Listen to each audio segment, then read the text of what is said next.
दुलाराय बर' फरायसा आफादा थाखो 9 आरो 10 आव फरायनाय फरायसुला फरायसुलिनि जि गुन गोनां सोलोंथाइ बेखौ मोननो थाखाय आरो मोनसे कम्पिटिशन बे लाबोनो थाखाय आरो गुबुन गुबुन कम्पिटिटिभ आनजादफोराव बोरै उथ्रिसारनांगौ बा बोरै साखाफारा जानांगौ बैखौ मोनहोनो थाखाय दुलाराय बर' फरायसा आफादा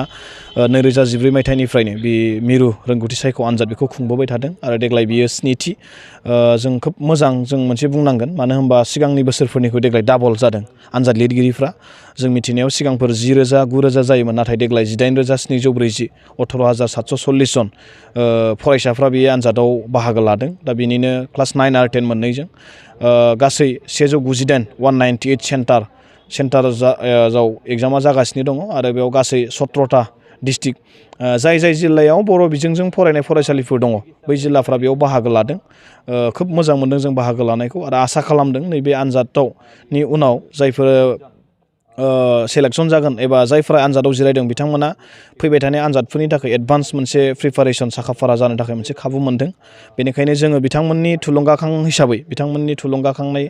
मोनहोनो थाखाय नैबे आनजादनिफ्राय जों साथाम टप 3 जों सायख'गोन क्लास 9 निफ्राय आरो 10 निफ्राय दा जों गिबि बान्था हिसाबै जोङो नोगोद 20,000 रां लोगोसे साइटेसन मान बिलाइ आरो दुलाराय बर' फरायसा आफादनि जि 54थि बोसोरसालि आरो जथुम्मा रौथायाव जानो गोनां जों बेयाव बरायगोन नैथियाव जोङो 15,000 थामथिनि थाखाय 10,000 रां होना जों बरायगोन लोगोसे मोनसे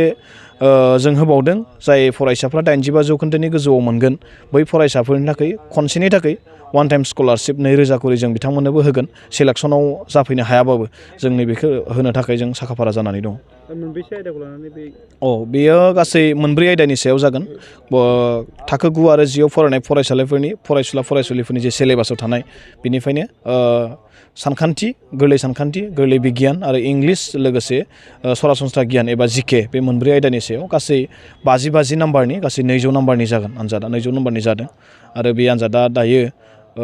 मोजाङैनो जानानै दङ दासिम जों खबर लाजोब्बाय गासैबो सेन्टाराव मोजाङैनो मोजां आनजादा सोलिगासिनो दङ जाय बिथांमोना टप 3 बाहागो आवग्रिनो हागोन बिथांमोननि थाखाय आलादायै माबाफोर एखुथा बेबायदि थांखि लागोन नामा जे बिथांमोन बिदिथ' जोङो जायखिजाया टप 3 आव जाय मोनगोन बिथांमोनखौ जोङो बरायनाय जागोन जों बेखौनो बुंदों आरो मोनसे मोजां गोजोनथाव खौराङा जाबाय जों दिनैसिम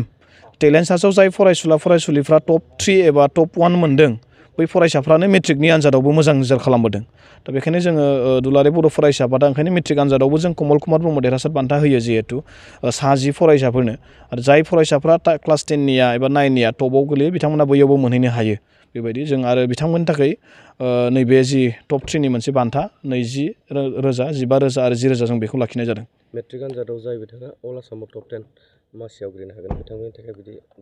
टप 10 जोंनिया बर'फोरनि गेजेराव टप 10 कमल कुमार ब्रह्म देरहासार बान्था होयो बेखौथ' जों बरायबाय थायो फैगोन समावबो जों बरायगोन बेखौ जों बरायखायो बे थांगोन जोङो बायदि आरो जाय आसामनि टप 10 आव जाय गाखोनो हायो सिगांनि समाव जों 50,000 होयोमोन नाथाय बेखौ जोंनि मानाव गेदेर आफादगिरि बिथाङा